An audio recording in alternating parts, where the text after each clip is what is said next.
Ah, just right. Perfect sipping temperature. Greetings from the Erie Coast. This is Mad Shad. Welcome to Sunday Reflections. Interesting day today. Interesting day. Wow. I slept in. I I still woke up. I still wake up at like 5 o'clock every freaking day. It's just this way it is. Oh, fire. Hot chocolate. That does sound good. I still have one of those the Hershey's chocolate bombs. Kentucky Survival. Evening. This and that one, Matt. Welcome indeed. But I'm having let's see, this is a ginger orange blossom tea with orange blossom honey. And it's nice and warm. Kevin, perfect temperature for sipping. And it's just a nice bam. Joe Morgan, plumbers, welcome. Kevin, yep, laid back. I woke up, right, Kevin? And that's the thing. I wake up at 5 o'clock. I'm like, yeah, it's 5 o'clock. Back to bed. Boom. Bam. And, I'm like, okay. And I'm doing the math in my head as I wake up. Mrs. Plumber, Wolfang, Mr. Plumber. I'm like, okay, let's see. I went to bed at 3:30. It was an epic night last night. Alexandra. Epic night, man, for Trial by Axe. It was pretty interesting. It was a you pick night. You get to pick who you want up the wall. Yeah, that's how ill prepared I was that I had to improvise, adapt, change, and overcome. Oh yeah, Mrs. P, because we did that was pretty cool watching the live. At the rendezvous, the Carolina rendezvous. Yeah, I definitely want to come. Denise, hey, welcome. I definitely want to. After seeing you and Nikki's thing, looks like good times. It's been a while since I've done any kind of camping. I will do some camping. I'm gonna go. Still brain. Yeah, I hear you, Lori. Just hang in there. Hang in there. It was a fucking blast. Yeah, look like it. I'm going to one in June in Ohio. That's the one I know. We've been planning this thing, and Bonesy is definitely fractured, Majik. But I laid out, I'm like, okay, if I wake up, I do the math in my head, went to 3:30, I wake up at 9:30, 10:30, I can wake up, have some coffee, do a slight breakfast, brunch kind of thing, catch a live or something, walk charity, enjoy the day. Great weather. I mean, it was amazing. Great weather. Everybody was out. I mean, what's up, Billy? Asad, Masad, Shad, Mad, Saad. Mad fucking Shad. Anyway, what's up, Billy? But yeah, it was just a good day. What's up, DJ? Caught a live, Red October. He just kind of, boom. Yeah, work is gonna be fun tomorrow in this fucking boot. Oh yeah, das Boot. I still have my boot, when I broke my ankle, just in case, and I've had to use it, and it's come in handy. Sometimes, yeah, that's what I called it. That's what everybody else called it. Das Boot. Don't drink out of it. That's what it comes from. Das Boot. Independent Mini United. Hey, welcome. And so that was my day. And me and Charity went out like 2 or 3 times today. Lots of people on the trail. I'm uploading a video of the creek still flows. It was just lots of moving. I mean, everybody was walking. There were some joggers. We had a lot of bikers. Everybody that was biking was like, "Fuck yeah, let's go." All right, Billy. Oh damn, Majik. All right, enjoy some ganja.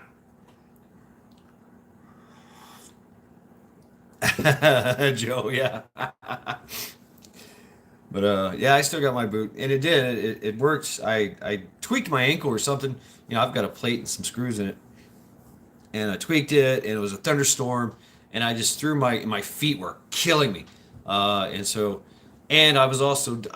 kind of my fault. I was trying to get back into kicking, so there were some impacts involved with that. It just hurt like hell. So I grabbed the boot, slapped it on my foot, my ankle, and propped it up, and it felt better after that. It was a way to recover from an injury, a training injury.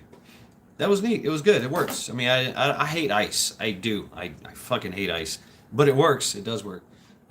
Yes. I seen that Wolfing. I haven't really looked at it, but I seen that you dropped it. Um, Hell yeah, I have to check that out. Uh, and I've been planning fracturing was the term fracturing. It came about last week, and I was supposed to do it for Sunday Reflections last week, but yeah, interesting about the sugar. Yeah, I mean, I'm perplexed. Sugar in a wound. Now, the Egyptians used honey as a wound dressing. Deep wounds, deep wounds. They would pour honey into it. Because I mean that's what you do in war, and the Egyptians started doing that. That's what we think that the oldest is, but everybody else did it too. All the wars, all the battles. You get stabbed. There's some stabbing going on. And exactly right. Honey never goes bad, and it's a macro. What is it? A macrobiotic. It literally sucks all the moisture out of whatever it's in. So it sucks so much moisture out that even bacteria cannot form it. And it'll suck up the bacteria. So it's great for killing bacterias and stuff like that, viruses, bacterias. Just sugar, yeah, interesting about just sugar. So yeah, I'm gonna have to check that out, Wolfang. Uh, hmm. I found out about the mustard a couple months ago. Uh, and it works. The mustard. I burnt my finger literally on the live, and I remember somebody talking about mustard, and I took me a packet yellow mustard and poured it on my finger and stopped the burning and everything. Man, I was like, whoa, that shit works. Uh, but I mean, it was interesting. I had the opportunity, which was kind of fucked up. But hey, you live and you learn. That's how you learn. You get hurt. Oh, that's so good, T. So good. Bee stings as well, really. Bee charming. Hey, what's up, Bee charming? Yeah, so fracturing, it was something that I was working on last week for Sunday Reflections, but of course I took the weekend off. I did. I was like, that's it. I'm done. Uh, really can be. What is this? Some kind of prank? Oh, I cooked my finger like a hot dog. Ah, right. Yeah. Yeah. Independent Mini United's got some epic lives. Epic panels going. Folks just coming in and out. It's great. It's great times. It really is. But yeah, and it has a lot to do with fracturing. It does because it's the opposite of fracturing. It's the meshing, the being united, getting united, and that's what fracturing is all about. Fracturing is all about destroying the foundation with small little fractures in the societal bricks that we know as our way of life here. So it's good to see people actually going, being proactive as opposed to reactive. See, that's the thing is you have a proactive and reactive, thing when something happens. Well, obviously, proactive is before something happens. You're doing something to mitigate that. Milkmaid just dropped a video of the rendezvous from Hanging Rock. Oh yeah, Piona jellyfish sting. Oh, Wolfang. Yep. Yeah. That's funny. I just talked to my mom today. We didn't talk about that, but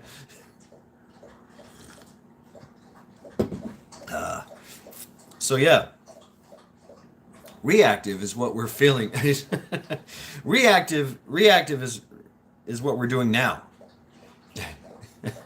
That's fracking. uh, yeah, the rendezvous looked pretty cool, but the fracturing that we're being subjected to is one of design. It is, and it's a tactic. It's a purpose. It has a reason. It's and yes, it's diabolical. It is absolutely diabolical. Like Doctor Evil diabolical. Uh, and it's been going on for a long time. And it's not the first time. They've been doing this for thousands of years. The Romans were famous for it, the fracturing. They would before, during, and after they would fracture a society, a kingdom that they were going to try to destroy and subjugate and enslave, which was their main goal. But the Romans were kind of stupid. They would go forth and go straight for fucking military might, military assault. They would have their spies and their influencers in there beforehand, doing this and doing that, trying to get a tactical advantage is what they were trying to do with their fracturing, as a what's up, Coyote, as a tactic. And Sun Tzu even talks about this as well. So this is something that's not new to warfare. Yes, this is what they call the fifth generational warfare. It is. And it's been perfected over thousands. I want some nanner pudding. Yes, you call it banana. Nanner pudding. That's right. Yeah, it looked really good. I love the layers. Watchmen. Right, Watchmen, yeah. Depleted uranium. It's no joke. It's no joke. Literally watched a guy in my battalion. He came from the army. He served in Desert Storm. He became a Marine as a private. Because that's a lot of people do that, and you could tell right off the bat he was a badass. He's like, I already been to a war. Now I want to join the Marines and see what they got to offer. And after that, I'm probably going to join the Navy SEALs. He's probably one of those guys. We've all seen him. You all see him coming through the battalion. You're like, yeah, that motherfucker's going somewhere. Yeah, he's not sticking around. He's a badass. Super PFT, fucking squared away, everything. And we literally watched him fall apart in front of us because of radiation poisoning. Literally, skin was falling off. And we're talking, this guy could he could run marathons. He did it. He ran marathons. Wisconsin farm boy. He's one of those people. Super active, super athletic. And we watched him just literally fall apart. Alexandra is officially drank. Oh yeah, yeah. And we met a Navy corpsman, and that happens too. We met a Navy corpsman that was going. He was a Marine. He's like, I'm one of you guys. I'm only doing this Navy corpsman thing so I can move on to the SEALs. I'm like, damn. And he wasn't your average Navy corpsman. This guy was like 6'2", 0% body fat. I mean, you could tell that he had been this was his goal, was to join the SEALs, and he was taking years to do it. Which is badass. You see guys like that, and some of us think about it too. We're like, maybe I could, get my PFT in shape and do some crazy shit, and join the teams or something. Because you got to pass the NDOC. The NDOC is super taxing, physically and mentally. So the bigger, stronger, faster that you can train yourself to be, you'll do a lot better. Yeah. Buds training, yeah. I mean, so yeah, he was going to Buds and all that, but he was going to be on the teams. But at that point in time in his life that we met him, he was a Navy corpsman. And we were like, oh shit. He's like, yeah, I was a lonely Lance Corporal, did his whole thing. I was like, hell yeah. Career, I mean, absolutely career, stellar individuals, man. Stellar individuals. But this warfare that we're facing, fracturing warfare, it really works. It really works against nations and peoples that, shall we say, are not as structured. The society is not really structured. There's one culture. It's a homogeneous society. It doesn't work on that. It works against people that like us. We enjoy freedoms, and everyone here is awarded a type of freedom. It's a dangerous freedom. you and your neighbors, but you all have the same culture. You all have the same language. You all have the same morals and beliefs and things of that nature. It's a very it's different. So you have freedom, but you have this understanding of how things fucking work, right? Put some Vicks on it. Putting chess pieces out there, yeah, and yeah, it is, and this is part of chess. It really is. Um, it's a very insidious part of chess because it infiltrates into every aspect from the financial to what's up, Shad? Fuck cancer. Right on, Stevie O. Yep, exactly, Russ Constant. Rub some dirt on it. You'll be fine. Walk it off. Is it that bad? I got to pour some water on it. Yeah. Okay. Pour some alcohol on it. It'll be fine. Psst, Lori, you must be hungry. Oh, there you go. Or kerosene or creosote. Yeah, rub some creosote on it. You'll be fine. Right, Stevie O? Yeah, Wolfang. Yeah, yeah. Oh, you broke your finger. It's okay. I have 9 more. So as a tactic, this is what we're seeing. I am I, brother. That's right. I am I. Boom, boom, boom. Oh yeah.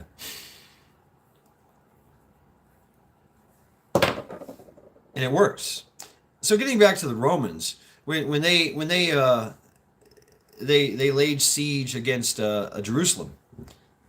Ooh, Stevio. Yeah, y'all getting me. I used to throw a lot of knives. I miss it.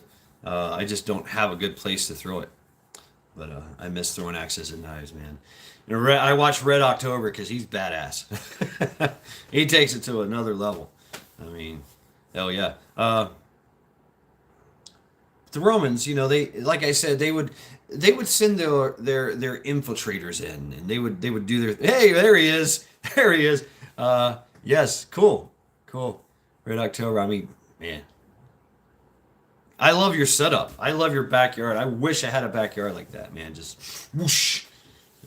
But of course, I want to do some pew pew shooting in my backyard too. So that'd be my dream home.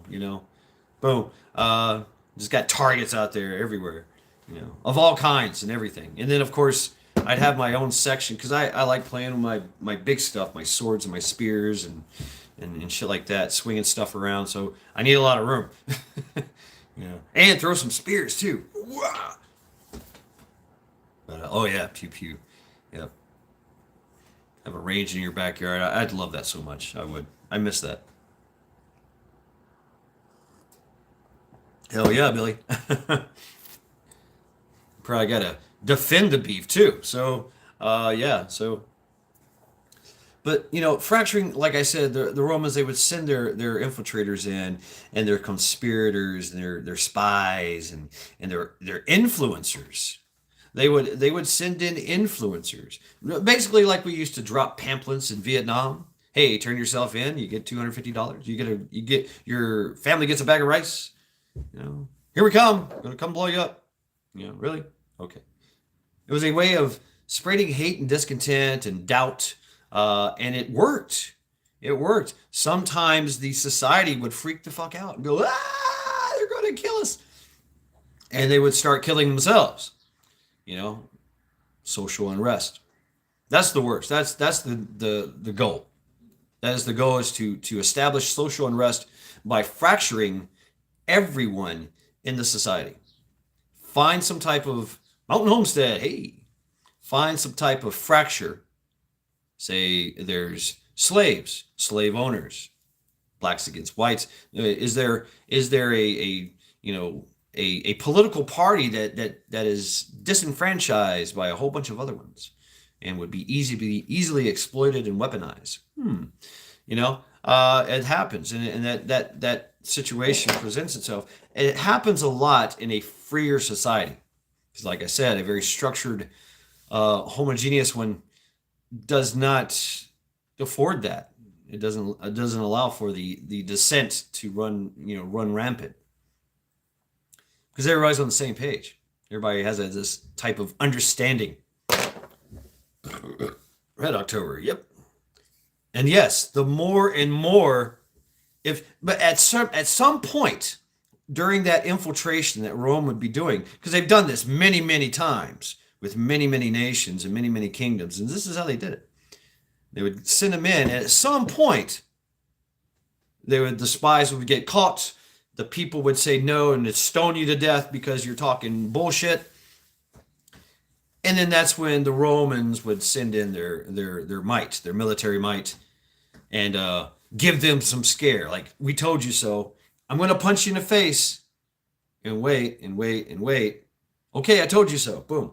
And so that anticipation, and then the actual moment when they come in and assault the walls and start throwing, catapults across the wall and shooting their bastillas, and they're poking at the walls with their spears, and everybody's got shields, and you're like, oh shit, they were for real. And, what do you do? That's when they would do it, and then the Romans and the nation would fight. The Romans would eventually overcome because they were far superior in their military might. They just had to work harder at it. That's all. They learned a few things. And then once they did that, now you got to hold it. And so Rome would hold it, and then the fracturing would really begin. It would begin because now you have so many dissenters, so many people. The populace really fucking hates you right now, and you're trying to make them slaves, but it's easier to do it if they willingly do it. If they have to fight you for it, well, you just might lose the whole city. You have to revert back to square one. Like, oh fuck, well, let's just go ahead and lay siege, embargo, we'll set it out, siege warfare, and we'll just wait. That was another tactic. They just back up. Go, fuck it. All right, surround it. Don't let anybody in. Don't let anyone in or anyone out, and we'll just wait till they starve to death, and then we'll walk in. And that's what they did.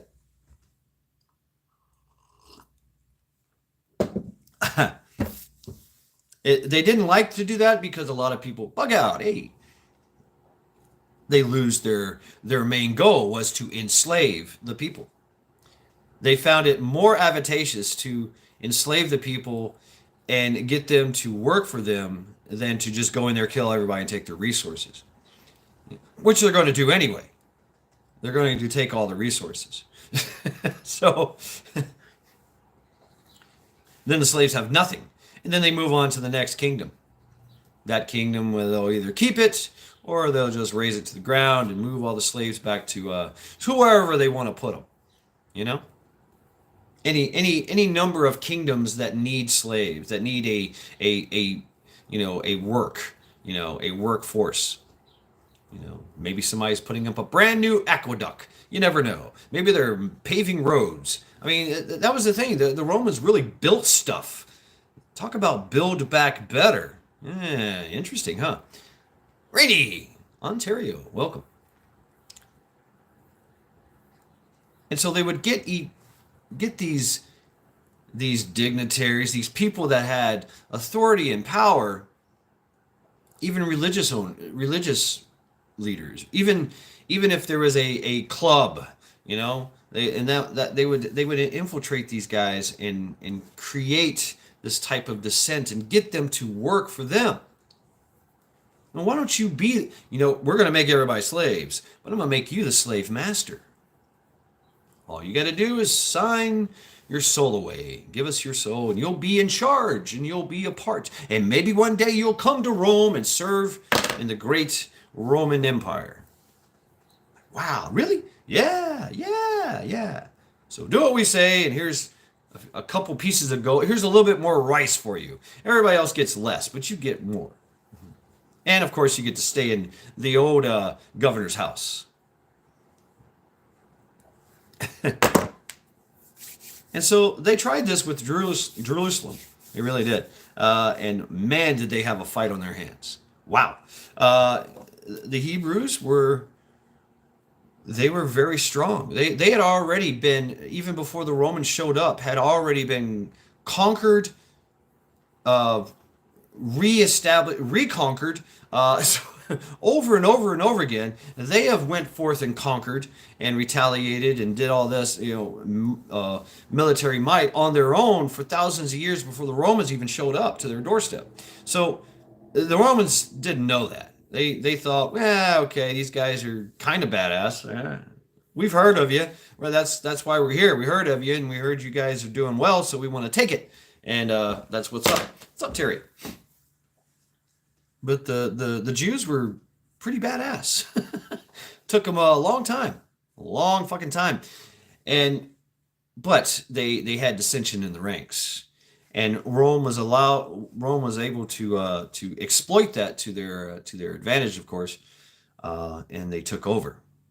Now they eventually lost it because of many factors, but one of them was the strong foundation of the people in Jerusalem towards their culture, their religion, and they were going through some weird times in their religion as well. But they understood that being under a tyrannical regime is never good. They've already faced that with Babylon and Persia and some other people, the Canaanites, and so they've already went through the gambit. They already know how this story plays out. So they fought tooth and nail. They played the game. Hey, what's up, Pete? They went along. They got along to get along, and then in the middle of the night, they would just assassinate. They would assassinate the Roman dignitaries, Romans. They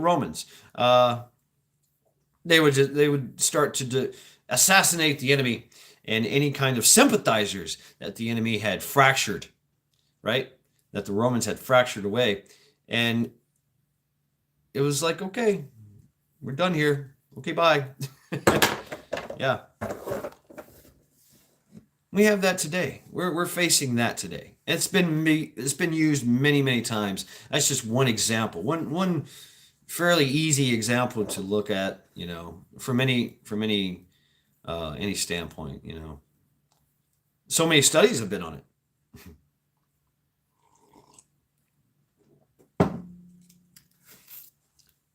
And what Sun Tzu says is it's better. He says it's better to keep a city intact, a nation intact, than it is to completely destroy it,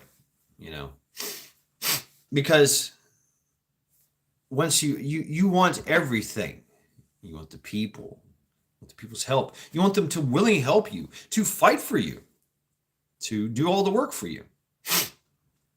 Sun Tzu was a lot more benevolent than, say, Caesar was, but he knew the game. He knew the game. You would think that we knew the game, but obviously we don't. It has progressed to the point where they're literally out in the open with it. We haven't faced any type of military might that is been able to threaten us as a populace, but other fear factors have been introduced. Orchestrated. It's all about deception. That's how this works. Combat bacon. Oh yes, you better have the Art of War. Sun Tzu Art of War. Emptiness and fullness. I mean, there's so much you can do. Since this country can't be embargoed. They're working on that. You can't lay siege to it. You can't attack it. The military, the fortification is way too strong and way too well stocked. So you have to destroy it from the inside out.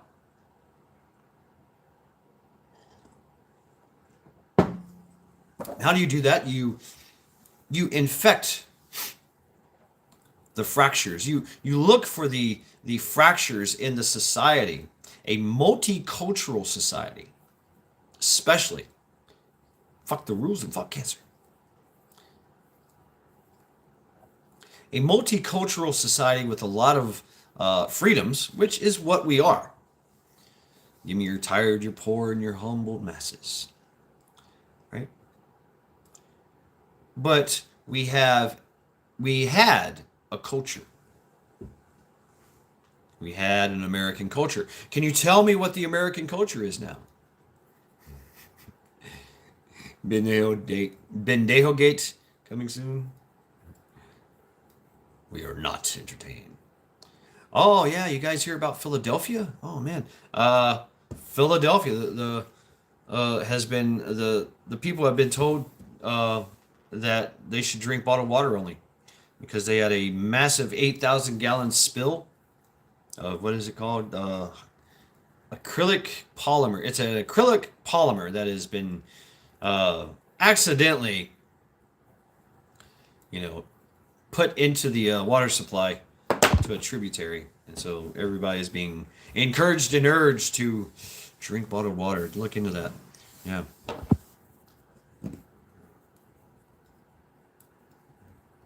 No, yeah, it could be. I mean, I'm not saying that, but quotation marks accidentally. Yeah. What was I saying? Yes. So a multicultural, and we're talking culture. Think about it. Think about culture. There's different cultures within this country. I mean, even the sports has their own culture. That's a culture. We have our own sports culture. You got the football culture, the baseball culture, the basketball culture, and then of course you have the all encompassing everything culture of all sports. And now there's betting. Ooh, that makes it more exciting and more fun, right?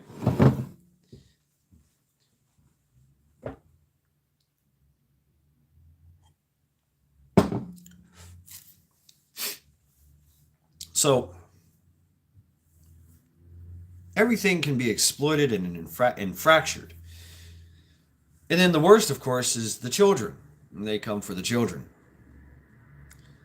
It's the worst. It's the fat chick culture. That's how they win. That's the coup de grace, the nail in the coffin is in, Russia did it, back in the day. Give me one generation, I can take over the nation, right?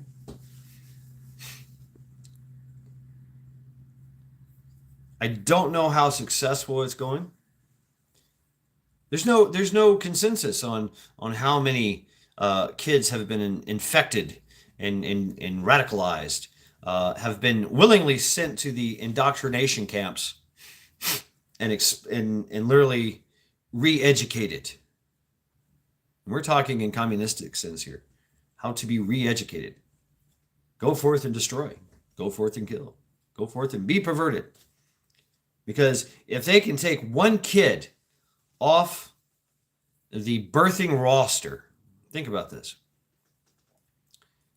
Two kids, one kid is now sterile for the rest of its life. And of course, whole ideology changed and everything else. When that kid grows up, that kid is now a willing participant in its own slavery by the enemy. Win for them. They have controlled the population. They have prevented strong men and women from being born. And they have a win. They just have to wait one generation. I don't know how successful they are right now, but it's working, and it's been working. It's been tried on every generation. Why do you think they call them generation this, generation that? Because that's the test group. The test group baby boomers. The test group, generation X, Y, Z. And what's the end goal? Generation Alpha? Maybe. So yeah, I don't know. Interesting to think about that. And yes, if they can do that, then they win easily. 'Cause all they had to do, they didn't have to kill anyone. All they had to do was just infect one generation by telling some lies and giving out some lies and suggestions. That's all. Lies and suggestions. Costs nothing. Well, maybe it costs everything. You see how much money is being put into social media, into all these drag queen story time, and literally your kids are being taught. Thank you, Mark. Hey, cool. Your kids are being taught by pedophiles, by chomos, literally, by groomers. Yeah, that's right. And that's part of the perversion too. The perversion, the shock, and the humiliation through the fracturing, through the lies and the suggestions. And now we got 13-year-old kids running around doing strip shows for men, grown ass men, and they're cheering and throwing dollar bills like this is some type of stripper. Yeah, I seen that. It's absolutely appalling. And what was absolutely appalling is the 13-year-old boy and the moves, the choreographed, learned, taught moves.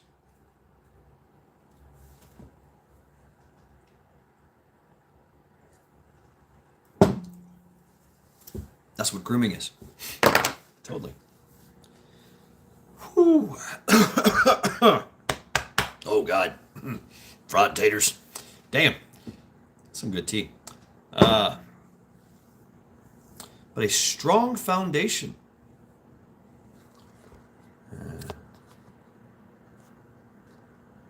Damn, combat. Yeah. And that's a culture.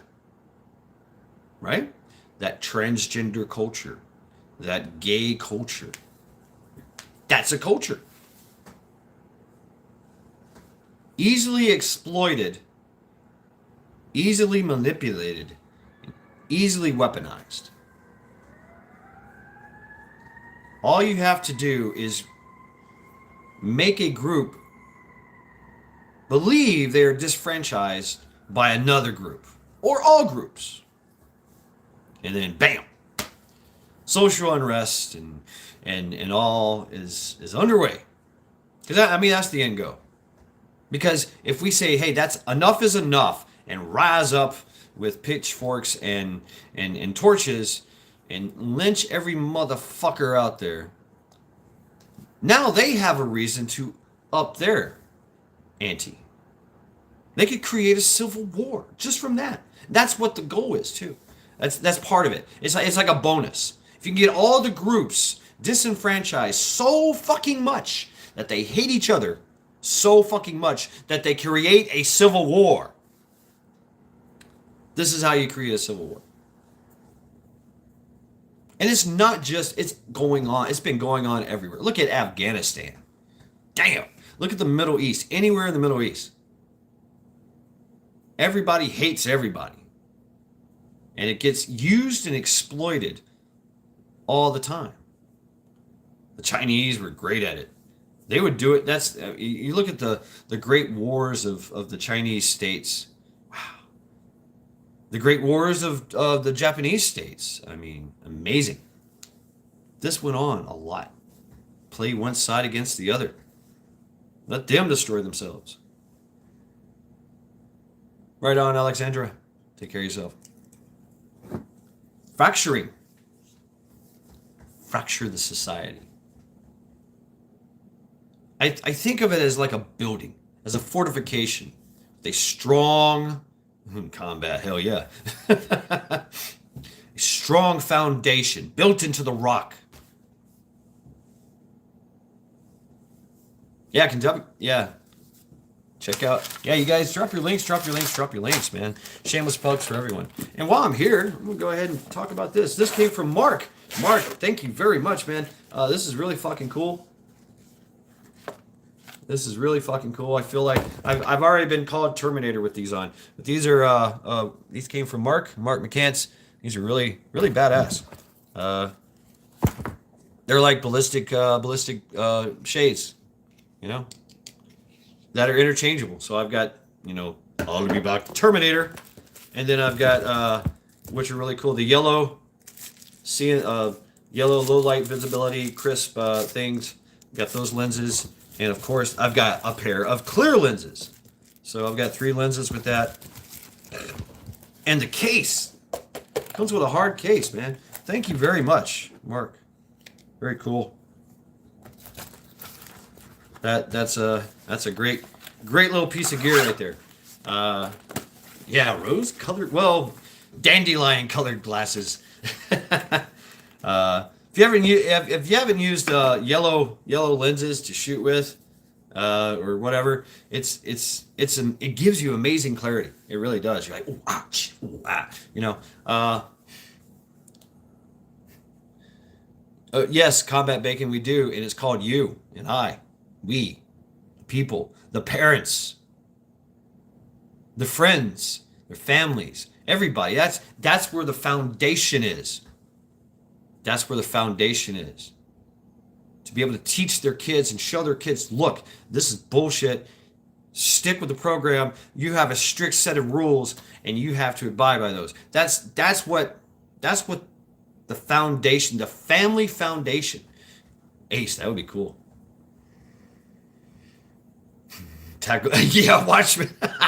Yeah, Tackleberry. I mean, yes, yep, big Tackleberry. I'm watching you.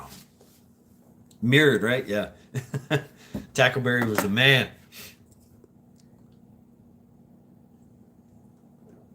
That tough love for your kids, and they know they have to walk the line. There's no time for bullshit. There's no time for games. Yeah, there is, but you gotta keep your nose to the grind. Ooh, really, Mark? Cool. They have to be taught right. Yeah, and I see this. I see this in a lot of families. A lot of families do this. That's good parenting. What's up, Texas Psycho Billy? Chuck, what's going on? Welcome to Sunny Reflections. A stern father. Stern father, a loving mother. You know, it's just a kid has to learn because the kid doesn't know. It's first time being on Earth. It's like, what do I do? Okay, this is what you do. You work hard. You play sometimes. You grow. You love. You eat. You poop. You clean up after yourself. You be a good fucking human being. And you strive, and you learn how to do for yourself, and you learn how to overcome obstacles, overcome fears. You got to teach kids that. You have to teach them respect for one another, love for your fellow human beings, religion. You got to teach them all that stuff. Yes, integrity, accountability, be on time, work ethic. I mean, you got kids, you got free labor. I don't know about you, but man, I was free labor. I got passed around all over the place, man. I've raked more damn leaves and I've done all kinds of shit as a kid. Plumbing, fucking concrete, doing roofing jobs. I can't even hold a hammer, and here I am fucking putting on a roof, taking down barns, doing farm work, feeding everything, and then of course you get into the other stuff of the farming, okay, we gotta tag them, you're like, oh shit. I mean, so you go through you get passed around as free labor to everybody. The grass, the yards that I've fucking cut, and with more, I've done it with everything. I've done it with the old school push, pneumatic grass cutters, and a push mower, land clearing. Oh my God, Tennessee is famous for that. Kids get out there with axes, axes, fucking chainsaws, and cut down everything and clear land. It's a thing to do. You get work, you get paid. Or if you're part of the family, you don't get paid. It's still a deal though. You get pizza, you get sandwiches, you get some Cokes, whatever. You get some Kool-Aid, some Jell-O. Good times. But it was work. Sling blade. Oh yeah, I love a sling blade. I can work. This is my sling blade. But yeah, that's what I learned. That's how I learned and appreciated and respected martial arts weapons because I had to use a lot of farm implements and I loved it. I was like, I'm good at this shit. Fuck yes. Whoosh. I can clear this land. Watch me go. You know? And it was training for me. And I learned a lot of stuff. Learned everything. That's part of it. And that's how you make your kids. Make your kids great, right? Not that I'm a great individual. I guess I am. But that's part of it. Make them work. Shoveled shit. Oh yeah. Right, Kennedy? Oh yeah. The shit wars we had. You grab a cow patty, you can chunk it a country mile. You can bombard some people over there. Wow. Oh man, throw it right in their face too. That's yeah. So that's right. But had a lot of fun, a lot of hard work, and you learn. And there's supervision, or there's not. And that was the other thing. Conflict resolution. Conflict resolution as a kid. It came off as, okay, you got a problem. If it was warranted enough, the adult did the punishment himself, or you figured that shit out on your own.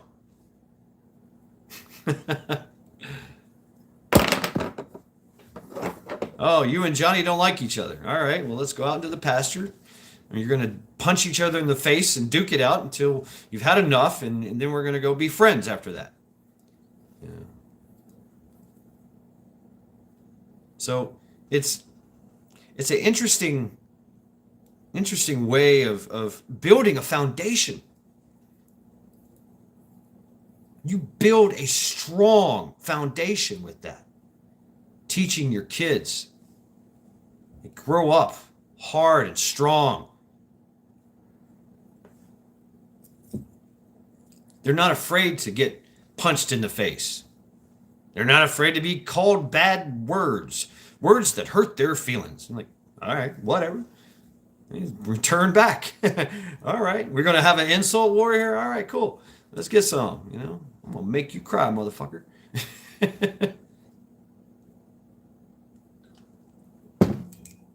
Yeah, some of my best friends for life. I met, we fought each other. Bam, bam, bam. But it's not about the fighting. It is about the fighting, You don't you're not afraid of it. And some would say that's why this generation is easily it's the fear. They've gotten to the point where there's kids that have never been in a fight. Ever. They got a safe zone. Majik, I don't want to ever hear that. Hold my teeth. Oh shit.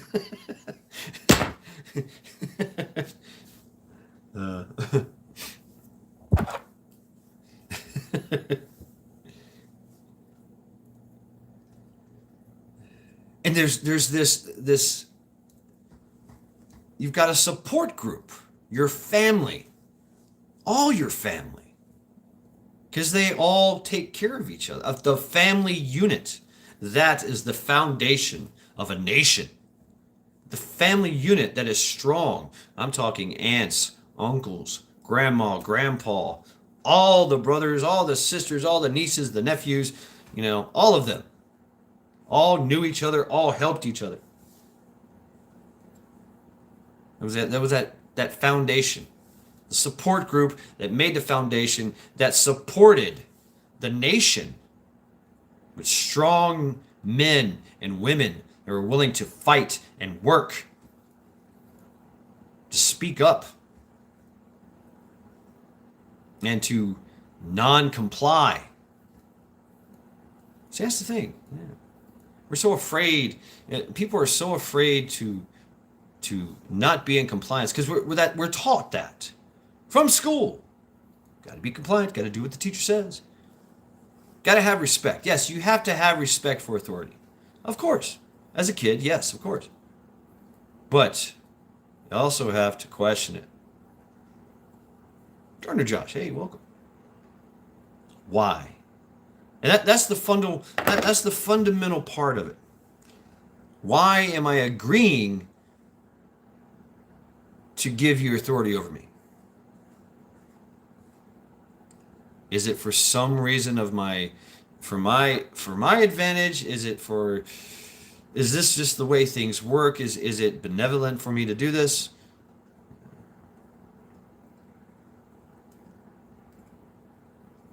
And I can't, if I can't answer that question myself, Aqua Avenger Man. Hey, I can ask one of my support groups. My family. I can go to my veteran uncle as a 10-year-old and go, "Hey, uncle, I got an issue. What the fuck? What do I do?" And be like, "Okay, it's good. Yeah, do it, agree with it, play the game. It's the way it is." And then you go on and you get something else. It's the school. It's the school bullshit. But teaching a kid to be critical and be a critical thinker, a free thinker, creative thinker. I think that it makes a very well-rounded adult, Jules, and warrior. Thank you, Bugga. That is the foundation that cannot be fractured. Oh, and now let's not. You've got the family unit, of course, and that we're talking this huge support group. Now that family is friends with another family, because families, the kids play with each other. They go to the same school. They play on the same football team. They play on the same. Hell, the older ladies are in the same bridge club. Okay, the men go to the same. They golf together. So families know each other. They even do commerce and work with each other. Farming, yeah. One family farm and another family farm. They help each other out.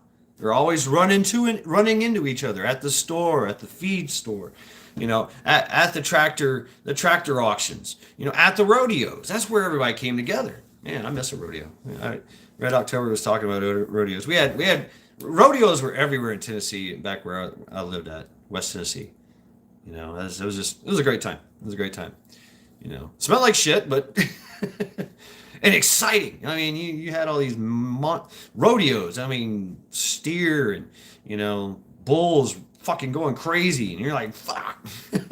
Kids are chasing each other.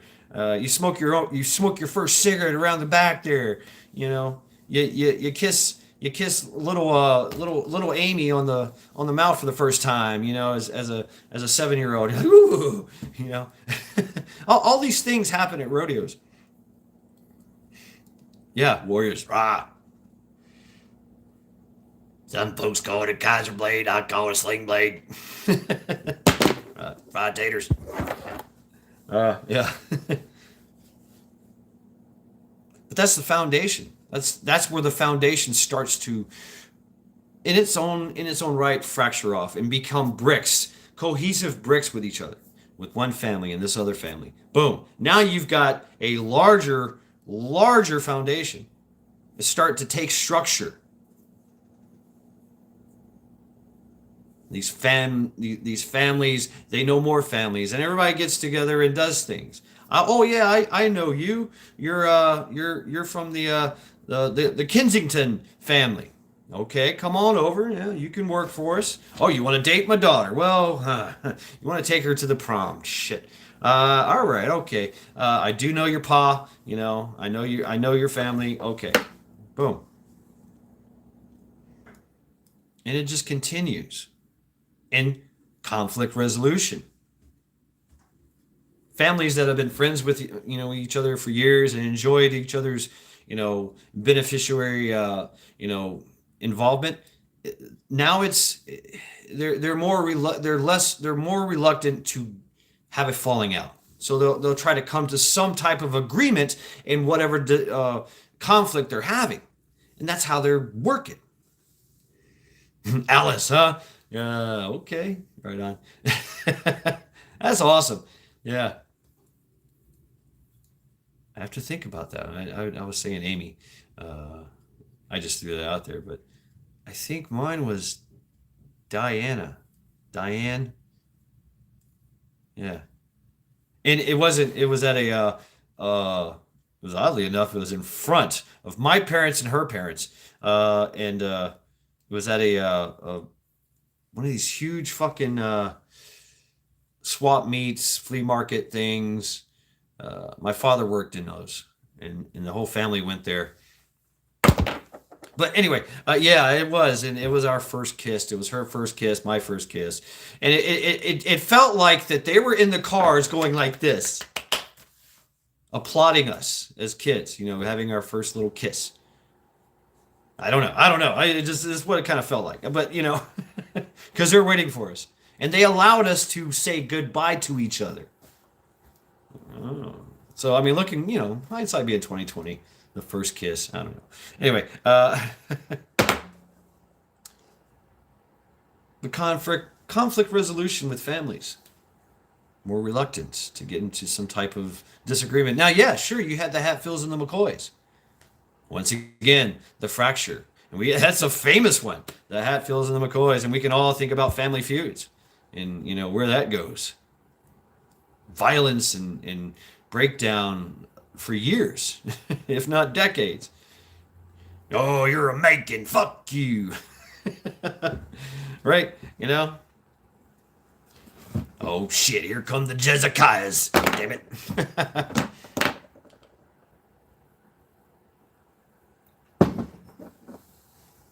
Take care of yourself, Wolfang. Thanks for stopping by, hanging out with us. So a strong family, it all starts with the family.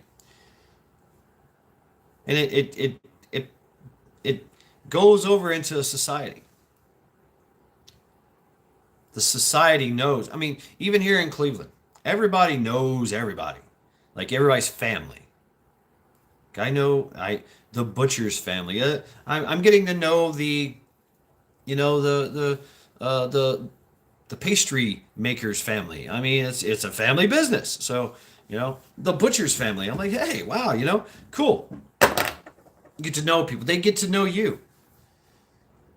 Ugh.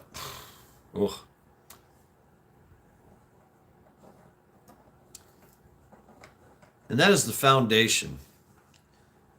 That's hard to fracture. Right, Majik, I do too. But everybody knows me, and they're like, yeah, he marches to the beat of his own drum there. He's cool. Yeah.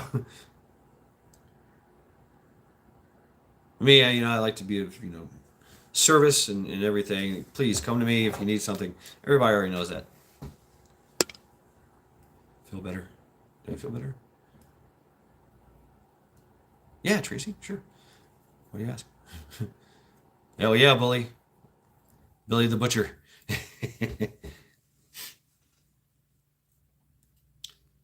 And that's expected and respected. People know. They're like, oh, okay, that's Majik. Don't mess with him. But, every now and then he'll come by. I did, Tracy. Did that? Was that alarming? What, you didn't know? Is there some type of community etiquette I'm supposed to be following on YouTube? Yeah, careful with that, Tracy. I'll give it back to you. No, I encourage it, please. Yeah, you get to know your neighbors. Yes, Billy, we want to see your butchering. Yes.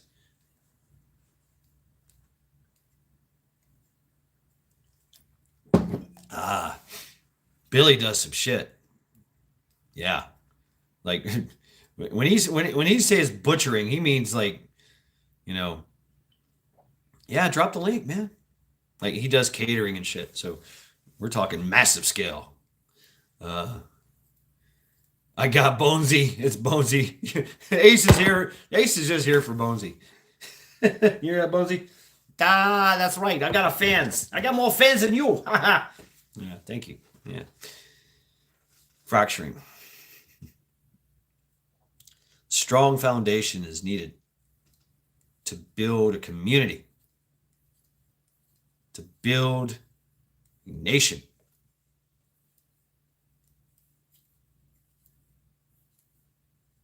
Your neighbors are Karens and Chads.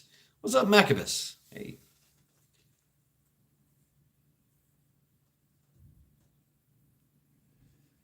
That's fine. I remember. That's fine. You're going to have people of dissent within the community. There's still an understanding and there's still a respect.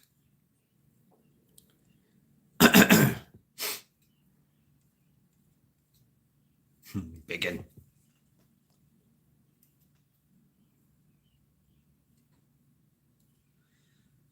Well, I mean, that's where we need to come in. DJ. Bacon. Where? Bacon. That's our job. And it's also our job to mentor others that have kids. Hey, get your kid. Get your kid. I seen him down the street. He was throwing rocks at cars. Get your kid. It takes a village to raise a child, that kind of thing. That starts with your neighbors and starts with, hey, your kid's fucking up. He came over on my property. Ooh, my cheek. That's interesting. He came on my property. He fucking toilet papered a tree and then drank a bunch of beers and killed a chicken. Get your kid.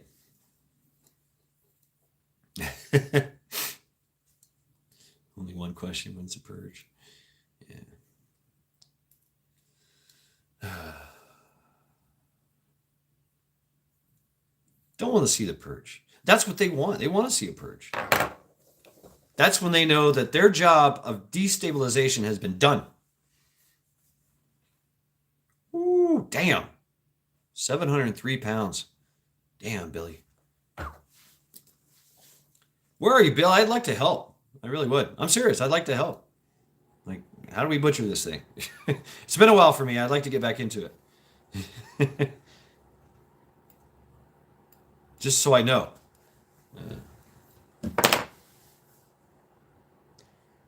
Right. And we know nowadays even putting a kid in check, man, is a way of, you could go to jail for that. You could be, get in trouble for that. Wow, 1,500-pound. I want a cow. I want a cow, just one cow. I want one cow. I'll keep it on my balcony. 2 guys, all of 3 days. Damn, Billy. Wow. But that's how it is, right? That's how it works. You got to get it done. Boom. It's got to be done, and you're not going to stop until it's done. That's badass. Guardsman, Alice is going to surgery. Oh, shit. Thoughts and prayers to Alice there, Blaine. See, that's the other thing. It's compassion.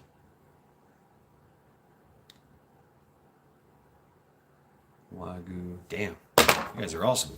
Making me hungry. I want steak now. Funerals. Go to a funeral. You see the funerals. You're part of a community. There's a sense of loss. Everybody comes together.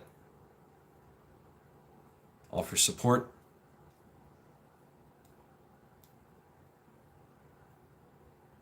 Well, if it's a purge from fracturing, it's bad. It's destabilization, it's civil war. And we know what happens after that.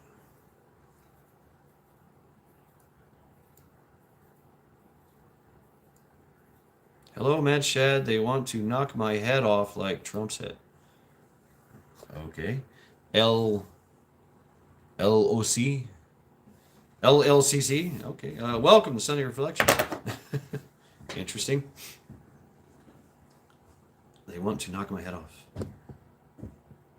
If the political sector, look at that. Wow. The fracturing going on there. You have fracturing inside of fracturings. And that's going to happen. You're going to have, because once lines get drawn from different groups. Right on, Billy. When lines get crossed, when lines get drawn, you don't cross them. Then this group goes after this group. Boom, boom, boom, boom, boom, boom. You know, we think of civil war as being one side and this side, North and South in our case. Look at the civil wars of Africa, present day.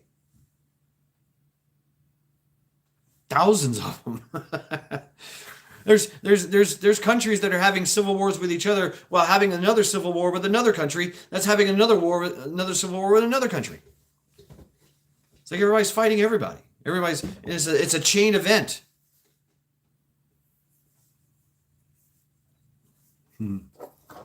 Honk honk. They're so destabilized right now. And it's easy to create a fracturing. And sometimes it's better to just make one sider stronger, support one side.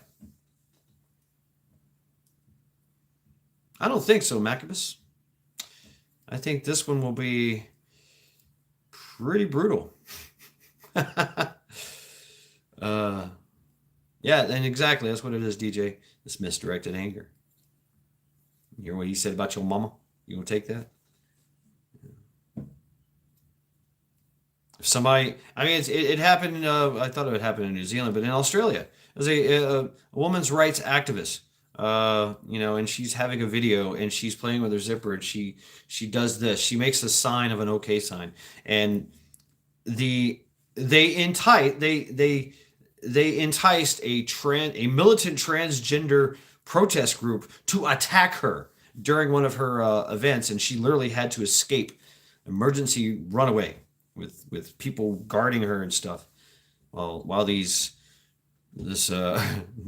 goose your honker, while this army of trannies were descending upon her, beating everybody up and stuff.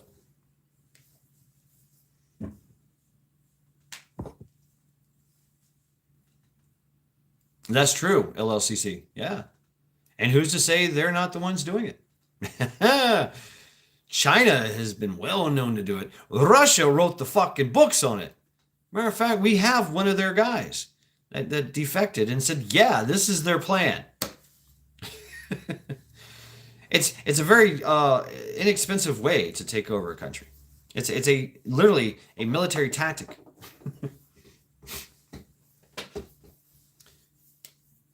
Holly and ammo. So it's very important for us to keep our community solid, keep our foundation, and to make a bond with another community. A united front. Trannies were loving and peaceful through the entire beatdown.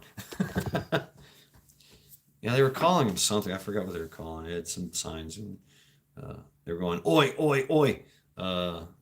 Divorce, die. And even if you can lie, and remember the lies. They're Nazis, and that's what she's a white supremacist Nazi. Fascist. And then, of course, the fascists get to be fascist against a so-called fascist. Lies and deception. Once again, it was easy. It was so easy. Pizza.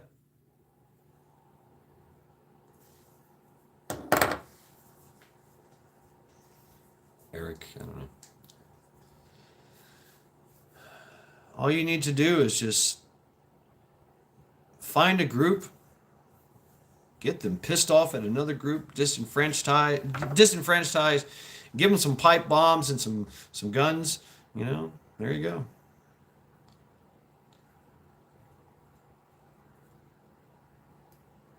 And like I said, a multicultural, we're very multicultural, and we are more so now. We have this, this injected immigration going on. Millions of people crossing the border from millions of other places, and they're being encouraged to do what they want. They're not being held to the standard, to the cultural American standard. See, that's the thing. You can go to any country as anyone. I could go to Africa and live and work, but I have to adhere to the culture. America had a culture. I used to watch it. I used to watch it play out, especially with the Mexicans that would come over, because you're dealing with a lot of labor. They would come over, you know, and you see the guy every year. You're working with him. One day he's shoveling shit. 5 years later, he's got a truck, a crew. He's got a wife. He's got kids. They donate money to the church. You're like, what the fuck? Right on, dude. Go for it. He had to adhere to he learned perfect English. He's got 3 or 4 banks. That's what's up. But he had to learn the culture.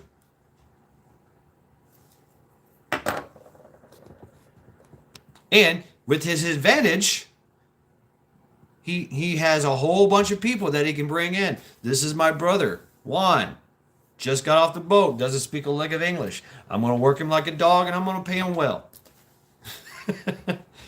Welcome, brother. Hola, ¿cómo está? Right?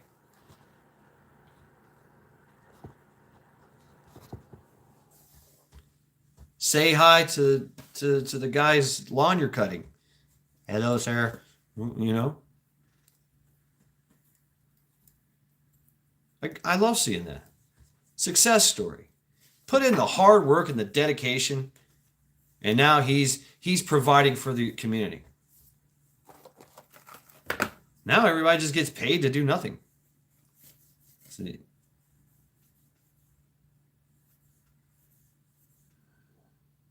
I can read, Billy. I know what you're talking about. Oh, you're talking to... Yeah, wait, okay.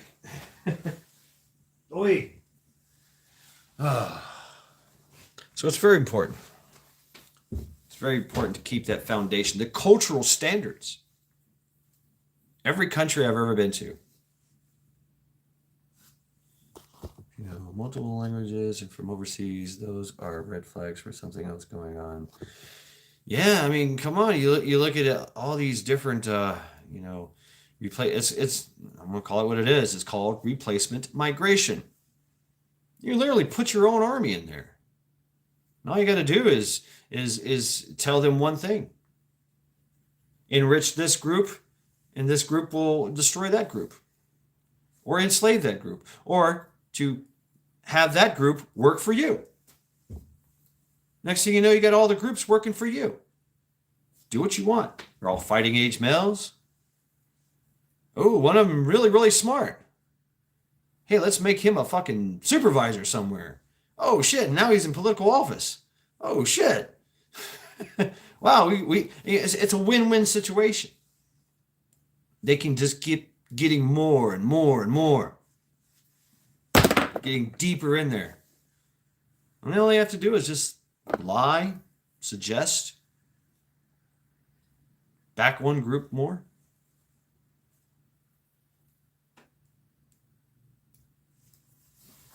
Oh man, this tea's making me want to pee. So excuse me, folks. Be right back.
What y'all doing? gotta stay hydrated. I'm gonna go outside and smoke a cigarette. You're gonna come with me. Ace was throwing axes the whole time.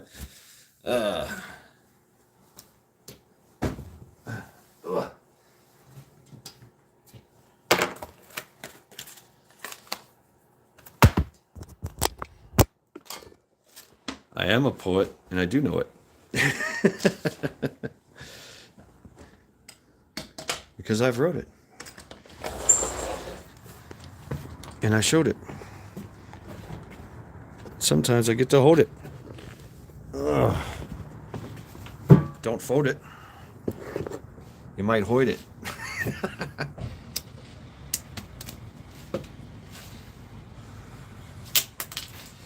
Dropping lighters. Billy's throwing axes. Whoosh. Yeah, it was an epic night. That was an interesting night. Last night. Trouble axe. I was woefully unprepared. And I was like, you know what? Fine.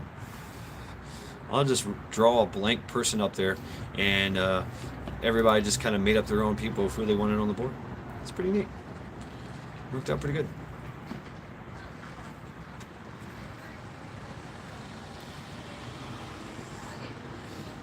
Yeah, folks. I should have called this fracturing and foundation. So we know how the foundation's built.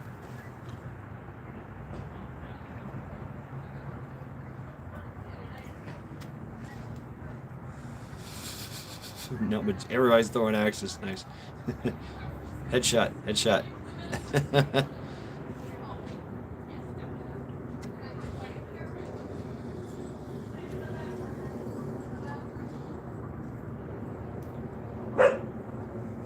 Hey, Charity.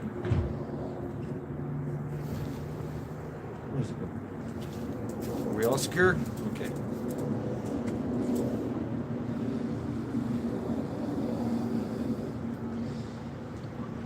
Airplanes.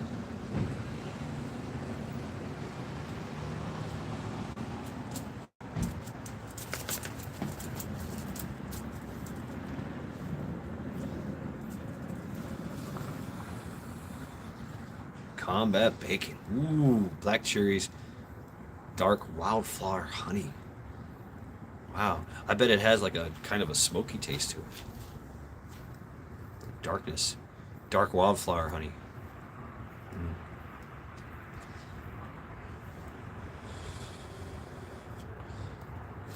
That'd be like really rich in like antioxidants and shit. What's up, Lady Smith?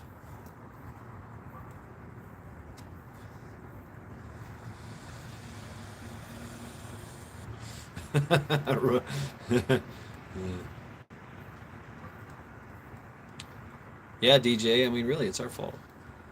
It really is our fault.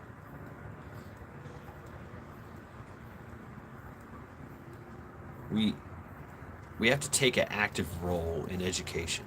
We have to take an active role in finances. We have to take an active role in politics. We have to. We haven't.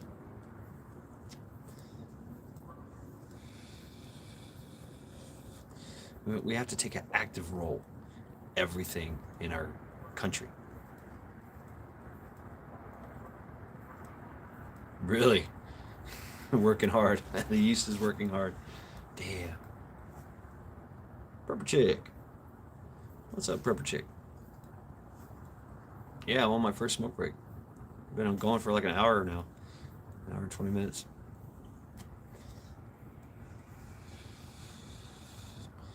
But this is the solution. Foundation. The cow is in the back of my minivan.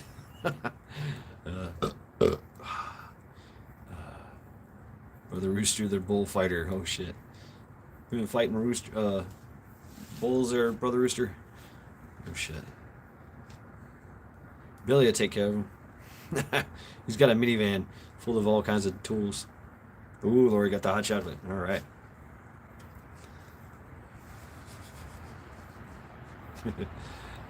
Drive safely. Right?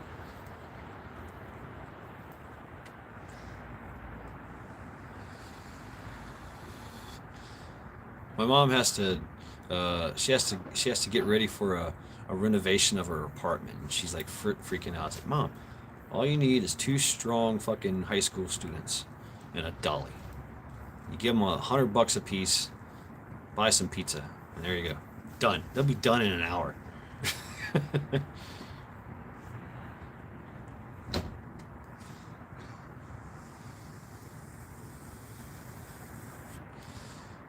Mini fluffy Highland cows.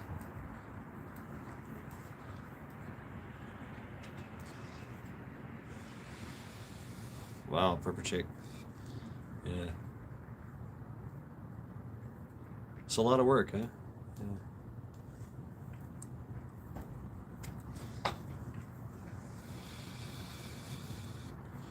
Two guys in a truck. I mean, there you go. You know, need some extra money. Somebody knows somebody. You want a pocket chicken? What?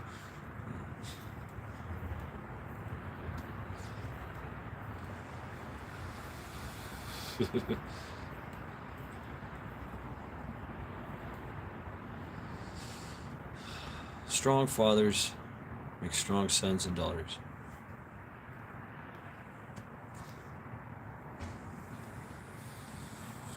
Strong mothers make strong fathers.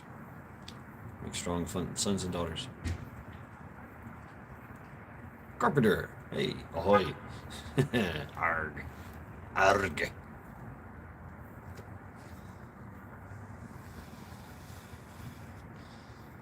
That's what kids need, man. A chicken that fits in the pocket. Cooked or alive.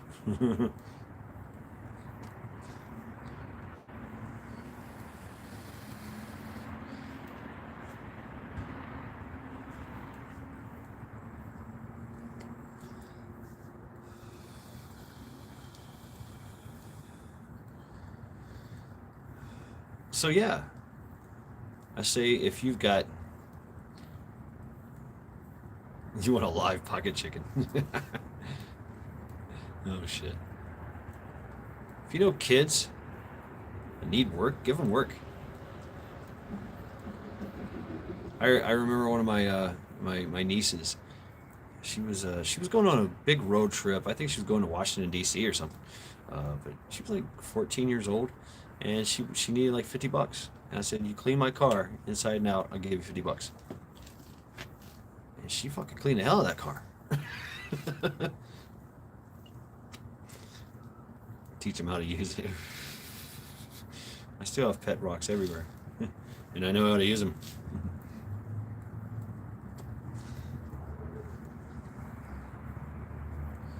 So yeah, that's how we do it. That's how we instill into our kids, whoever's kids.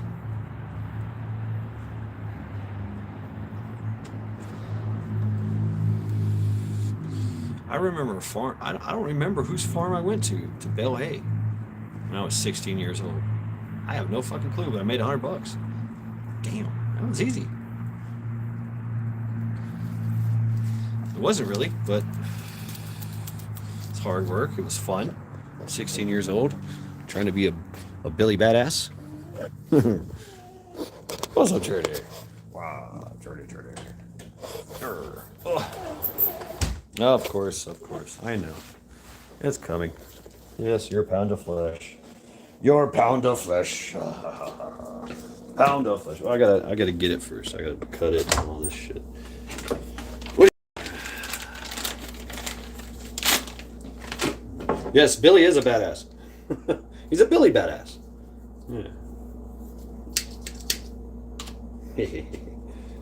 Oh.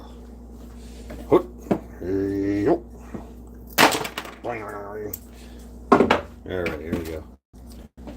Got it. Ah. Boom. Snatch. Not a bad little jump. I used to put it in my teeth, and she'd rip it out of my mouth. Not so much anymore. Doesn't jump that high anymore. Oh yeah, right, Combat? Good hard work, man. And you get to meet everybody. Yeah. Right, Rooster? Put your kids to work.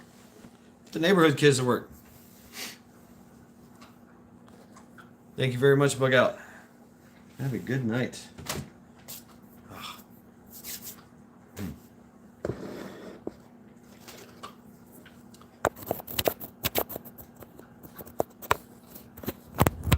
Trying to find some love.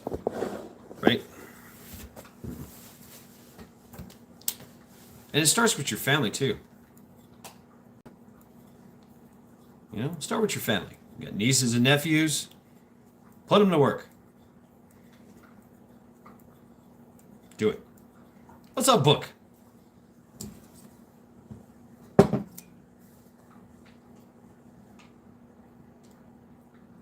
And they get to learn. They get to learn what is acceptable, what is respectable. They learn integrity. They learn honor.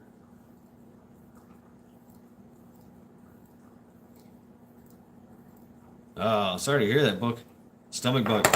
What I do with stomach bug, anything digestible, like if it's viruses and bacteria related, is I take a tablespoonful of raw organic honey, or no, raw organic coconut oil. Boom. And I don't eat anything. Drink a little bit of water, and then like the next day, or after I poop or whatever, then I have something fermented. You know, usually use yogurt or something, but anything fermented. Out. A tablespoon of apple cider vinegar, if you can stomach it. Oh, bam. Because then the coconut oil kills all the viruses and bacteria in your gut, and the ferment adds the good bacteria that you need. And it's a way of restarting everything, and fasting too. You know, so it sucks. Yeah, I hope you feel better. As long as your name is Billy. Oh, prepper chick. I tried that. It's just horrible. God, it's horrible. Oh, yeah, it's horrible. It's fucking horrible. But yeah, the trick, you can add water to it. You can add water. You can add honey, lemon. I'll make that. Sometimes I'll drink that. I'll make a big old glass, as much water as you want, so you don't taste the apple cider vinegar. I'll even give it to Charity. That's right. I'll take a little tablespoon, put it in her water, or I mean, I'll put it in her food, stir it up. She didn't care. She's like, chomp, chomp, chomp, chomp. Rooster's gonna change his name to Billy.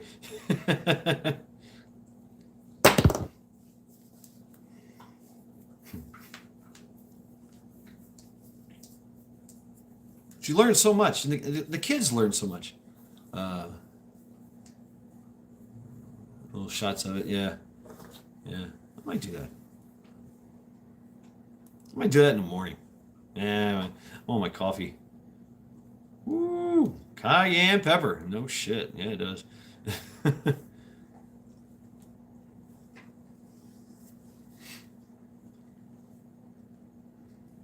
So yeah, that's where it starts. Is with the children of your family.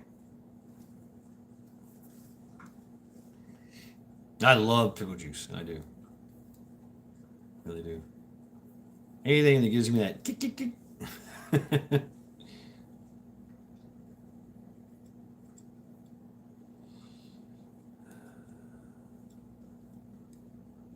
Yeah, I drink a lot of coffee, especially in the mornings. I might have a small little donut or something, you know, with the coffee, but that's it. Prepper Book Club. Well, you got to unspoil them. See, that's the balance of a family.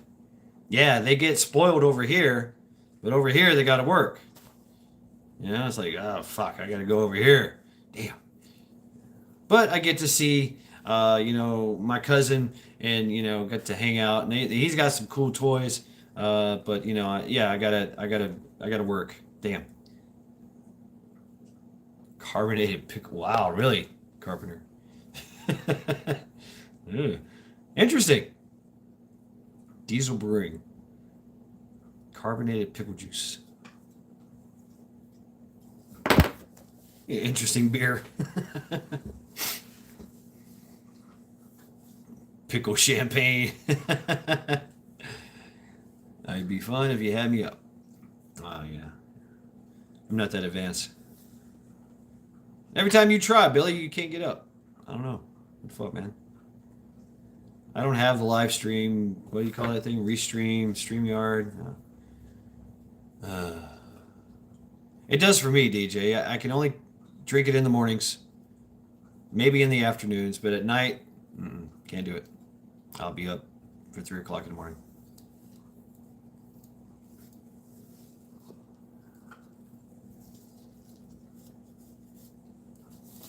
Oh yeah, me too, Combat. I miss it. I'm trying to get my stockpile of green tips. I'm working on it. I'm not there yet, but I'm working on it.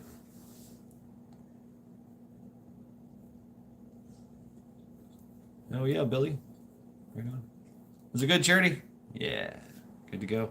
All right. Glad you enjoyed it.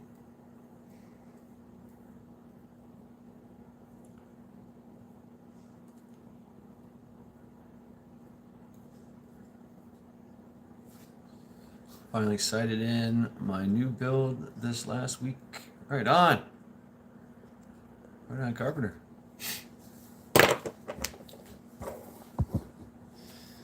Oh, so there you go, folks. It's my show on fracturing. Should have named it Foundation.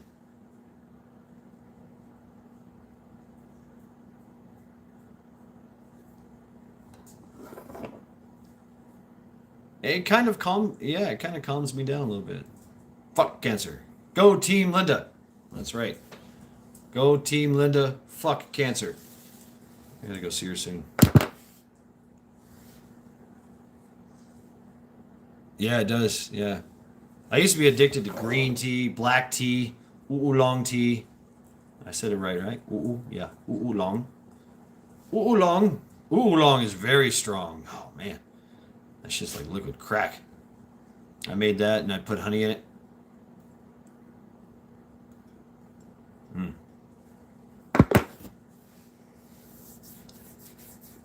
So what are your thoughts? Fracturing Foundation.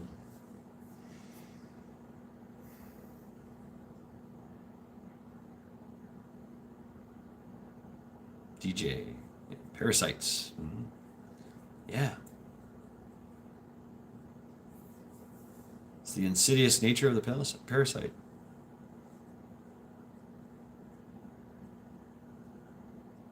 Much more cleaner than coffee. Yeah, some of the coffee I make sometimes is mud.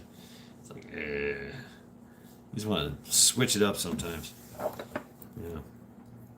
But I'm addicted to coffee and like hot chocolate mix. You know, but like 3 tablespoons of hot chocolate mix, or not tablespoons, but three spoonfuls of hot chocolate mix in the Cafe Bustelo, and I got my liquid crack, you know. But every now and then, but now I've got something. It's got like a raspberry taste to it. I just grabbed it on a whim. It's like, I'm gonna try this. I don't know. It was relatively cheap. I was like, okay, I'll grab it. And wow, interesting.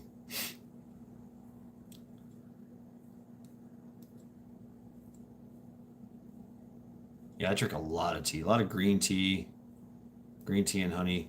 That was back in my kung fu days, trying to be all kung fu-y.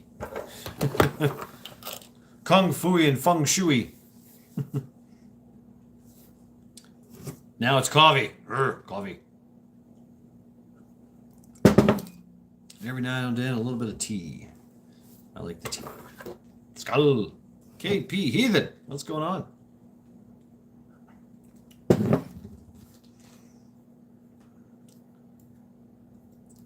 A multicultural nation only works if all cultures adhere to the country's culture. When they do not, there's fracturing.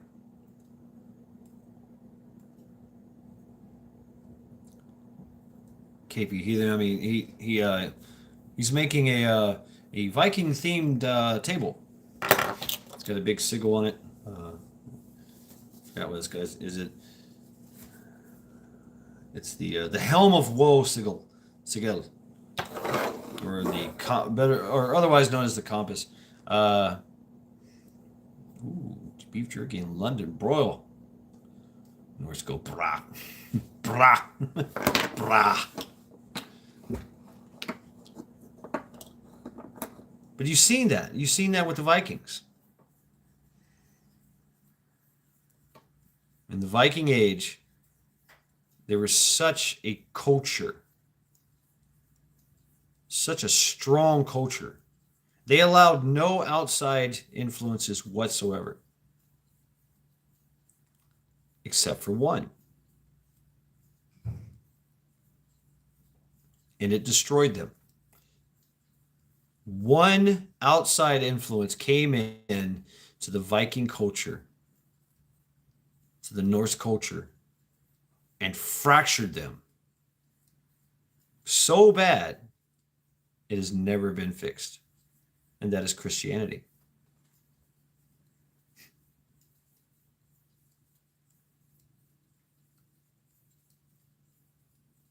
And you could also say the same thing that the Vikings were doing. The Vikings were raiding and resettling all over the place, resettled Britain, Ireland, France, parts of Europe, Russia. Scotland, Ireland, everywhere. Totally. Their culture totally destroyed other cultures. But it also made it better. Interesting.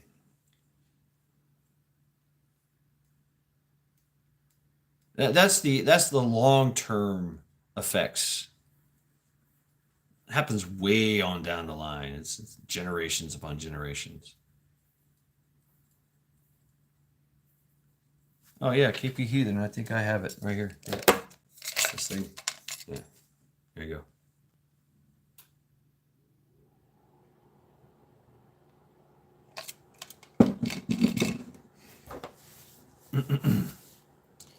But Christianity destroyed them all. They used to come from a land called Scandinavia. It's now Sweden, Denmark, Norway. It's never been fixed.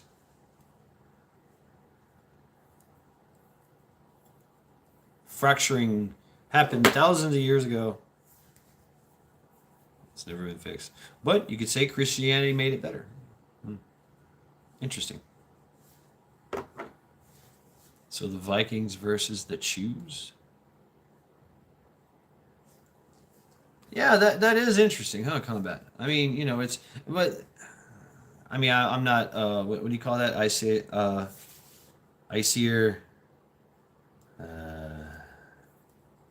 Iciergo, or whatever the big Norse religion is. It just seems a little kind of hippie to me. Too much peace, love, and hair grease. Yeah, and of course, a lot of the religions they evolve. I like they evolve, and they make something of the foundation and keep going with it. It's like maybe interesting concept, but not for me. Iceforatu or something. Isatu or whatever. I forget the name. But I find it important to know, the culture in which I came from, my ancestors come from. But it's also important, very important, to know the culture that I live in now. What are the Asratu? That's it, Asratu or something. Yeah, Asratu or something. Yeah, thank you, combat.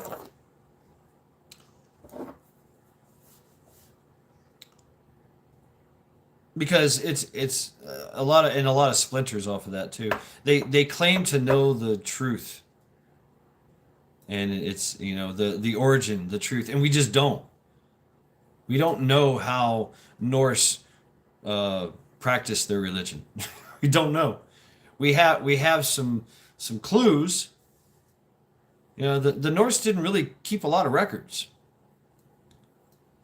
A lot of things were passed down from oral traditions.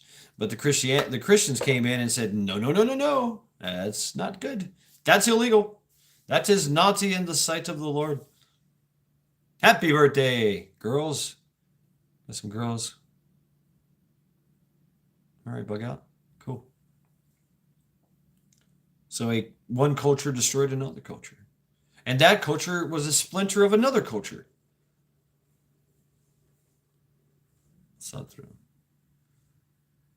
Yeah, Snorri. Exactly. The belt of truth. Snorri Snorrason. He was a Christian. So you had the poetic Eddas, and then you had the poetic, epic, poetic epic, the poetic Eddas. And Snorri rewrote a lot of new shit with a Christian hint. The whole story of Grendel was a story of basically how Christianity destroyed the paganistic world and made it better, right? History is written by the victors. Ragnar Lothbrok. Yeah, look what happened to him. Well, I mean, what happened to him, because if you go literally, he must have been alive for 2,000 years. He was everywhere. In the sagas, he's everywhere. And that, once again, the culture, right? I am Ragnar Lothbrok's son. He must have had like 500 sons, which is possible. But, he's their Paul Bunyan, right? The Havamal. I mean, a lot of the sagas, the Havamal was, yeah, Poetic Edda. All the sagas, the Codex, the Codex Regius, Codex Regius. You might be the son. Ragnar's still alive. Hebrew, English, what do you prefer? Well, I don't know Hebrew, so English it is. Ancestral memory is in our soul. We inherently know, indeed, belt of truth. We have to listen to that. That too is our foundation. The ones that our ancestors are our foundation.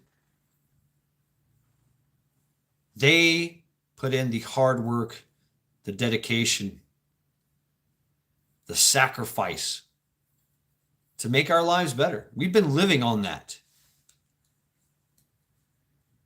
We've been living on that, all of us, going all the way back.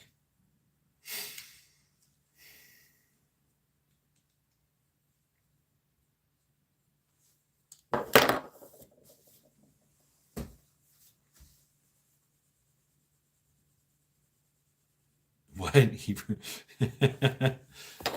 Bag of Richards. Hebrew coffee. European, Native American. Yeah, right on. But like I said, it's very important. It's a different type of now. If you go back to your ancestors, you look at them, you study them, you learn from them, you listen to them, you bring that forward through history, through time, your line, your timeline, not theirs, but it does interact and it mingles. Who were your people? Where did they come from? Where were they here?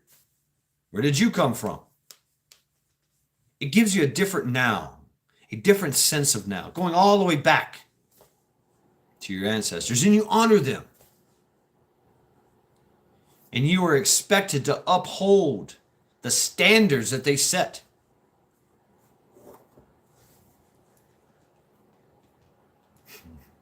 Damn, 3 pounds. That's part of the foundation. Foundation. Strong family unit.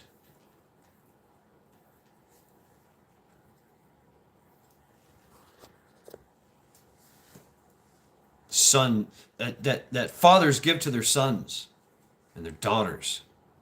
They in turn become fathers and sons and give it to their sons and daughters, and so on and so forth.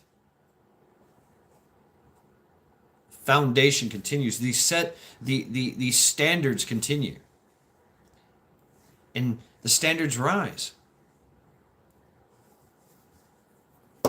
or they fall.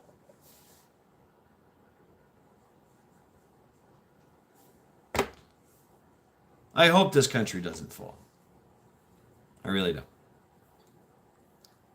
I have hope in the family foundation of this country.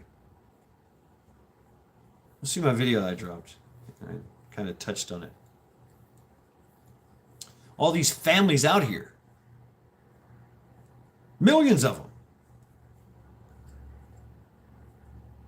Heritage tradition is love too. Tacos for dinner. All right.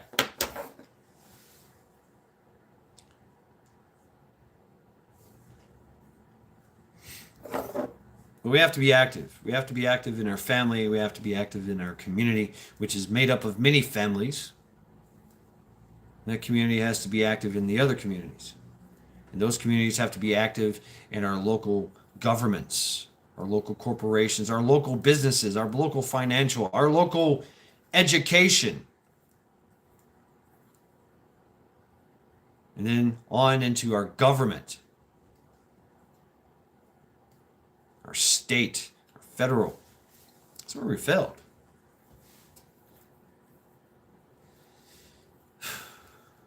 We were not vigilant.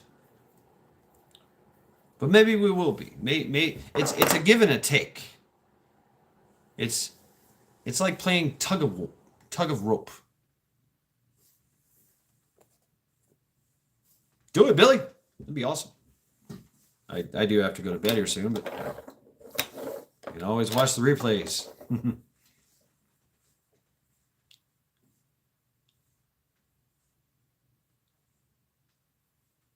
We see the fracturing, and part of that too is it's all lies too. What did he say, Maccabees? He said a lot. Must put down the tech. Or make better decisions with tech. I mean, you can't just throw away all the advances that we've made. Yep, tomorrow back to the grind, right? It is very advantageous to use these things. Advantageous to use these things. So why get rid of it? I don't know. I mean, if you're part of that community, cool. The Amish got along just fine without it. They're still doing it. And they were right. You know, the TV, the media is literally a sewage pipe into your mind. A republic if you can keep it. Keep is the action word. Yep. Yeah, our culture, our ancestors, those guys. They did a lot of studying before they went ahead with this thing. This great experiment. And it worked for a while.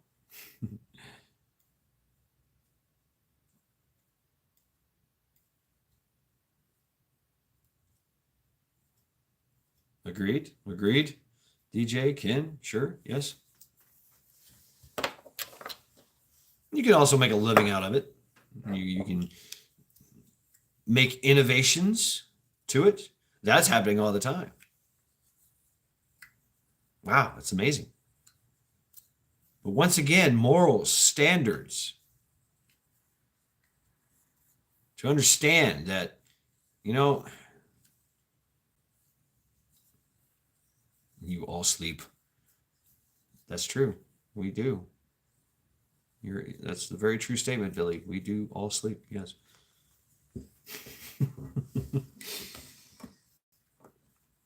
Yeah, we watched tech. I watched tech grow up. I remember the paddles, the Atari. Right, Carpenter. Yeah, I mean that's Facebook. Why is Facebook? Oh yeah, rotary dialing pagers. What? Rolling dialing pagers. I had a few pagers. Yeah, try to be grateful, right? Yeah. You're gonna wake up soon. I'm gonna go to bed soon.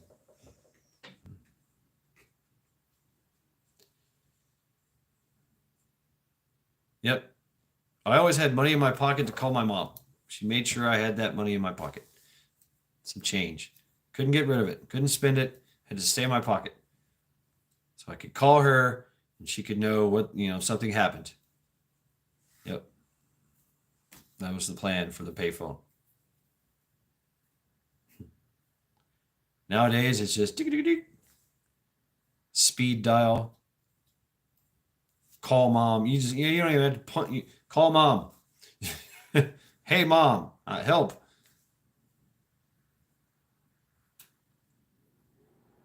Right, Majik. Yeah. Well, I mean, if those things are still around, you can still use them.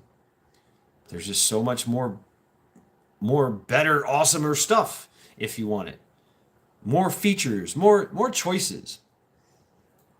But we have to understand, and that's where the foundation comes in, that with more choices come more dangers. That's the thing about the dangerous freedom. It can be overwhelming. But yes, ethics. What is expected?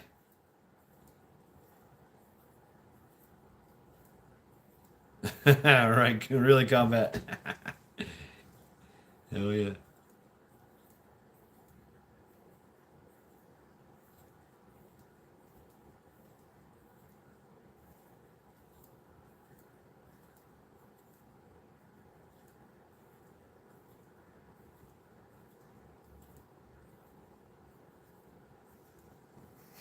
Very cool. Yeah, right? DJ.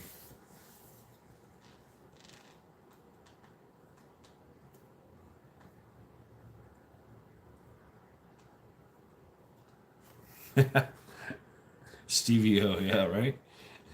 What is harder to find, a needle in a haystack or for a specific needle in a haystack size of needles? Yeah, right? It's overwhelming. It can be overwhelming. Man, it makes you focus, makes you zero in. We just have to realize, use with caution. We all know that. And we also should know that kids shouldn't be given that opportunity to stray off the path, which they have.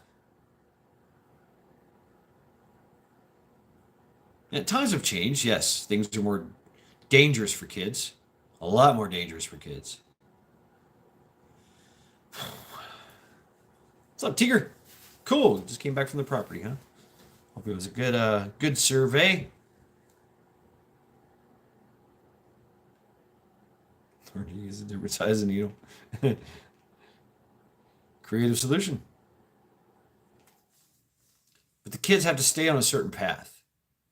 That's the job of a family unit, of a village unit. The kid has to stay on a certain path until he can make his own path, which is expected. Damn, combat. That's crazy. A fucking woodchuck? Damn. I've seen snakes in hill bays, bales of hay. Everything is looking awesome. Right on, Tier. I understand you're gonna plant some fruit trees and stuff like that. Oh yeah. That's what I'm gonna do when I buy my house. I'm planting a tree, a fruit tree, right off the bat. First thing, bam. Bunch of them if I can.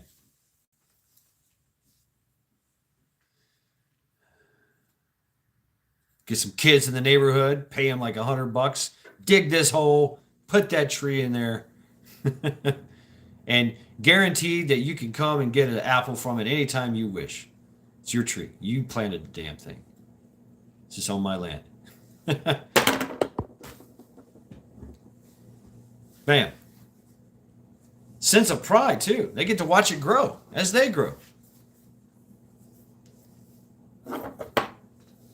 Like that guy paid me $100 to dig this fucking hole, put this tree in this ground, cover it all up. It was hard work. I sweated. I cut myself. But I get to go and get an apple from that tree anytime I wish. Elderberries. Ooh, cool. Free apples for life. How does that sound to you? What? Really? Yeah. Yep. Johnny.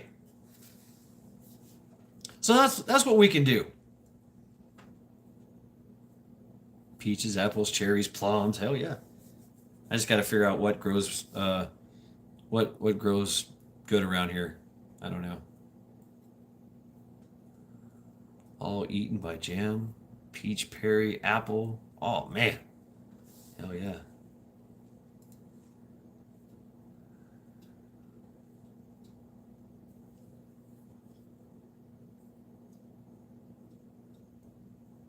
Countries. So there you go, folks. I'm getting tired. I'm all done here. Thank you very much for hanging out with me in Sunday Reflections. That's it. That's it, Johnny. Build a community.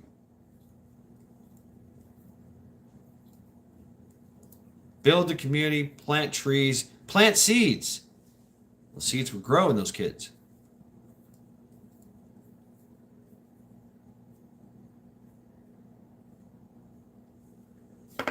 So, yeah.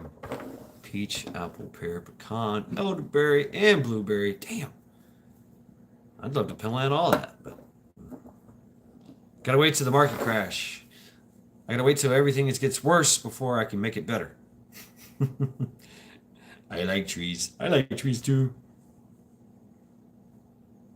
So yes, good night. Good night to everyone. Wow. 23:40. Holly and Ammo. Yes, tomorrow is back to the daily grind. Yeah, Johnny, I'm a little tired, but that's good. That's good. That means I did something today. Oh, thank you very much, DJ. 9 acres, right on, Tiger. Friend asked me to come help with planning out his bunker. And oh, great. Right on, Combat. Cool. Hell yeah, Tiger. Does it have a house on it?